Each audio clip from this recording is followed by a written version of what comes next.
Hello दोस्तों, तथ्य बोलता है कि इस सेशन में आपका बहुत बहुत स्वागत है। दोस्तों, आज हम लोग आदर्शवाद को स्टडी करेंगे। आदर्शवाद दर्शन की सबसे प्राचीन विचारधारा है। आदर्शवाद को इंग्लिश में आइडियलिज्म कहते हैं। आइडियलिज्म का वास्तविक रूप आइडियाइज्म है, परंतु उच्चारण के दृष्टिकोण से इसमें एल जोड़ दिया गया, इसलिए इसे आइडियाइज्म न कहकर आइडियलिज्म कहा जाता है, जिसका अर्थ है आदर्शवाद। आदर्शवाद की उत्पत्ति प्लेटो के आध्यात्मिक सिद्धांत और थ्योरी ऑफ आइडिया से हुई है, जिसका अर्थ है अंतिम वास्तविकता विचारवाद की है। विचारवाद को प्रत्ययवाद भी कहते हैं। प्लेटो का कहना है समस्त संसार नष्ट हो जाता है, परंतु एक विचार है जो सदैव जीवित रहता है। आदर्शवादी इस ब्रह्मांड को ईश्वर द्वारा निर्मित मानते हैं और यह मानते हैं कि वस्तु जगत की अपेक्षा आध्यात्मिक जगत श्रेष्ठ है। ईश्वर को अंतिम सत्य और आत्मा को परमात्मा का अंश मानते हैं और यह प्रतिपादन करते हैं कि मनुष्य जीवन का अंतिम उद्देश्य आत्मानुभूति है, जिसे शाश्वत मूल्यों और नैतिक नियमों द्वारा प्राप्त किया जा सकता है। आइए इसकी कुछ प्रमुख परिभाषा देखते हैं। डेफिनेशंस क्या हैं? डीएम दत्ता के अनुसार आदर्शवाद वह सिद्धांत है जो अंतिम सत्ता आध्यात्मिक मानता है। Idealism holds that ultimate reality is spiritual. JS Ross के अनुसार सत्यम शिवम सुंदरम निरपेक्ष गुण है, जिसमें प्रत्येक अपनी आवश्यकता के कारण उपस्थित है और वह अपने आप में पूर्णतया वांछनीय है। Truth, goodness, beauty are seen to be absolute, each existing in its own right, entirely desirable in itself. आइए अब समझते हैं आदर्शवाद की तत्वमीमांसा मेटाफिजिक्स ऑफ आइडियलिज्म क्या है। आदर्शवाद के समर्थक दार्शनिक यूं तो अलग अलग विचारधारा रखते हैं, परंतु इन दो बातों पर वे एकमत हैं। पहली बात कि ईश्वर ही सृष्टिकर्ता और अंतिम सत्य है। दूसरी बात, मानव जीवन का अंतिम उद्देश्य आत्मा परमात्मा के स्वरूप को समझना और आदर्शों एवं नैतिक मूल्यों का पालन करना। प्लेटो ने विचारों को अंतिम सत्य माना है। प्लेटो के अनुसार जगत के दो रूप होते हैं, यानी दो जगत होता है, एक विचार जगत और दूसरा वस्तु जगत। वे विचारों को अनादि अनंत अनश्वर अपरिवर्तनशील मानते हैं और वस्तु जगत को नश्वर परिवर्तनशील मानते हैं। वस्तु विचारों के अधीन होता है। प्लेटो कहते हैं विचारों में एक दैवीय व्यवस्था होती है, इसी से ईश्वर जगत का निर्माण करता है। इसी के कारण प्लेटो की विचारधारा को नैतिक आदर्शवाद यानी मोरलिस्टिक आइडियलिज्म कहा जाता है। आदर्शवाद की ज्ञान मीमांसा एपिस्टेमोलॉजी ऑफ आइडियलिज्म। विचारों की दैवीय व्यवस्था आत्मा परमात्मा के स्वरूप को जानना ही सच्चा ज्ञान है।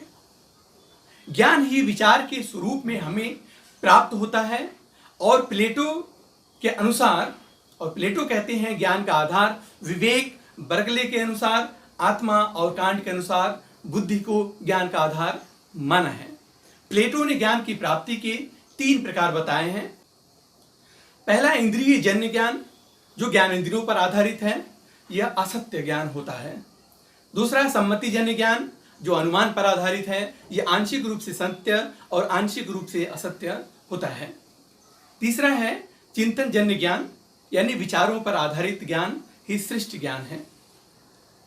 नेक्स्ट पॉइंट है दोस्तों आदर्शवाद की आचार मीमांसा, एक्सियोलॉजी ऑफ आइडियलिज्म। आदर्शवादी शाश्वत मूल्यों सत्यम शिवम सुंदरम पर बल देते हैं। ये मूल्य नैतिक जीवन जीने पर बल देता है। प्लेटो ने इन मूल्यों की प्राप्ति के लिए संयम, धैर्य, न्याय और ज्ञान के सद्गुणों को मनुष्य में विकसित करने की आवश्यकता पर बल दिया। आदर्शवाद के मूल सिद्धांत क्या क्या है? Fundamental principle of idealism. पहली बात, ईश्वर ब्रह्मांड का नियामक सत्ता है। दूसरा, आदर्शवाद आध्यात्मिक जगत को श्रेष्ठ मानता है। तीसरी बात, आत्मा और परमात्मा का पवित्र संबंध होता है। चौथी बात, आध्यात्मिक मूल्यों में पूर्ण विश्वास, जैसे सत्यम शिवम सुंदरम। पांचवा, आदर्शवादियों के अनुसार मनुष्य संसार की सर्वश्रेष्ठ रचना है। छठा, आदर्शवादियों के अनुसार प्रत्येक व्यक्ति अपने आप में पूर्ण है। सातवीं बात, संसार की समस्त वस्तुएं एक ही चेतना में बंधी हुई होती हैं। वो चेतन तत्व है आत्मा यानी ब्रह्म। आठवीं बात, विचार जगत की महत्ता। नवीं बात, विभिन्नता में एकता। आइए अब समझते हैं कि शिक्षा में आदर्शवाद का क्या अर्थ है। दर्शन के रूप में आदर्शवाद एक संपूर्णवाद है। आदर्शवादियों को पूर्ण विश्वास है कि व्यक्ति एक आध्यात्मिक ऊर्जा के साथ जन्म लेता है और शिक्षा इस ऊर्जा को आवेशित और प्रकाशित करती है। शिक्षा पद्धति कोई भी हो, शिक्षा का उद्देश्य स्पष्ट होना चाहिए। नेक्स्ट बिंदु है दोस्तों, शिक्षा के उद्देश्य, ऑब्जेक्टिव ऑफ एजुकेशन। व्यक्तित्व का चरम उत्कर्ष एवं आत्मानुभूति। फर्स्ट पॉइंट, आदर्शवादियों के अनुसार मनुष्य ईश्वर की सर्वश्रेष्ठ रचना है। उसे उसके योग्य ऊंचाइयों तक पहुंचाना शिक्षा का प्रथम उद्देश्य है। इसी को व्यक्तित्व का चरम उत्कर्ष कहा जाता है। मनुष्य एक ऐसी यूनि है जिसमें व्यक्ति अपनी समस्त शक्तियों एवं क्षमताओं को पूर्ण रूप से विकसित कर सकता है। यह वह अवस्था है जिसमें व्यक्ति सामाजिक एवं पारिवारिक वातावरण में रहते हुए अपनी आध्यात्मिक शक्ति को विकसित करके पूर्णता की ओर पहुंच सकता है। इसी को प्लेटो ने आत्मानुभूति अर्थात सेल्फ रियलाइजेशन कहा है। इस कार्य में शिक्षा ही उसकी सहायता कर सकता है। आत्मानुभूति के संबंध में सुकरात ने स्वयं को जानो, उनके अनुसार प्रत्येक बालक दैवी गुणों से युक्त है। इन दैवी गुणों का विकास ही शिक्षा का उद्देश्य है। रॉस ने कहा, self realisation is a goal of life and aim of education. दूसरा पॉइंट है दोस्तों, चिरंतन मूल्यों की प्राप्ति अर्थात अटैचमेंट ऑफ इटर्नल वैल्यूज। आदर्श जीवन का आधार शाश्वत एवं नैतिक मूल्यों की प्राप्ति है। शिक्षा का उद्देश्य बालक को इन मूल्यों की प्राप्ति में सक्षम बनाना है। तीसरा पॉइंट है सांस्कृतिक विरासत की रक्षा एवं वृद्धि। मनुष्य की सांस्कृतिक विरासत की रक्षा एवं वृद्धि और उसे नवीन पीढ़ी को हस्तांतरित करना शिक्षा का उद्देश्य है। नेक्स्ट दोस्तों, विवेक का विकास। यह संसार विभिन्न प्रकार की वस्तुओं घटनाओं से भरा पड़ा है। इसके संचालन कुछ नियम एवं सिद्धांतों के आधार पर होता है। शिक्षा का उद्देश्य बालक में उस विवेक को जागृत करना है जिससे वह सत्य और असत्य का ज्ञान कर सके, इस जगत को व्यवस्थित बनाए रख सकने में अपना योगदान दे सके। नेक्स्ट दोस्तों, पवित्र जीवन की प्राप्ति, attainment of Holi life. Froebel के अनुसार शिक्षा का उद्देश्य भक्तिपूर्ण, पवित्र एवं कलंक रहित जीवन की प्राप्ति है। आदर्शवादी जीवन की पवित्रता को बहुत महत्व देते हैं। उनका मानना है कि बालक को ऐसा वातावरण देना चाहिए जिससे पवित्र जीवन की प्राप्ति कर सके। इसको ऐसा वातावरण मिलना चाहिए कि वे पवित्र जीवन जी सकें और आध्यात्मिक ज्ञान की प्राप्ति कर सकें। नेक्स्ट दोस्तों, आदर्शवाद और पाठ्यक्रम, यानी आदर्शवादियों के अनुसार पाठ्यक्रम कैसा होना चाहिए। हम प्लेटो को डिस्कस करते हैं। प्लेटो का पाठ्यक्रम के संबंध में क्या विचार था। प्लेटो ने 3 प्रकार की मानवीय क्रियाओं को पाठ्यक्रम में शामिल करने पर जोर दिया। पहला है इंटेलेक्चुअल एक्टिविटीज यानी बौद्धिक क्रिया, जिसमें भाषा, साहित्य, इतिहास को पढ़ाने पर बल दिया गया। दूसरा है आर्ट एक्टिविटीज यानी कलात्मक क्रियाएं, जिसमें कविता, कला और गणित, विज्ञान, भूगोल आदि पढ़ाया जा सकता है।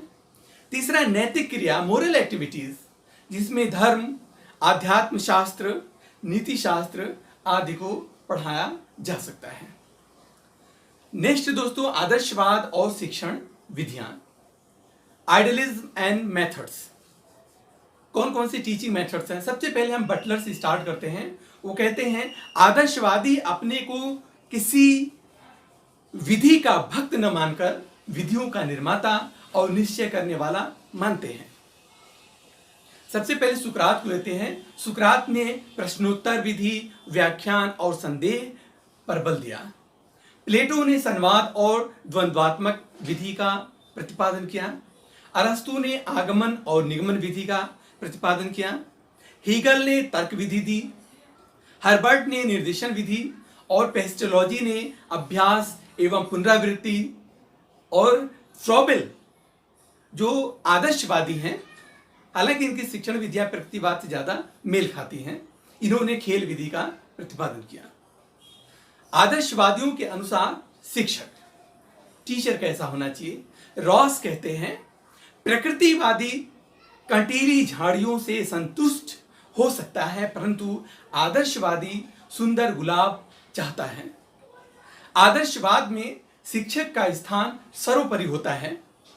फ्रोबेल ने शिक्षक की तुलना माली से की है और छात्र की तुलना पौधे से, विद्यालय की तुलना बाग से की। थॉमसन के अनुसार ईश्वर ही परम गुरु है, लेकिन बालक के लिए उसका गुरु ही ईश्वर का प्रतिरूप है।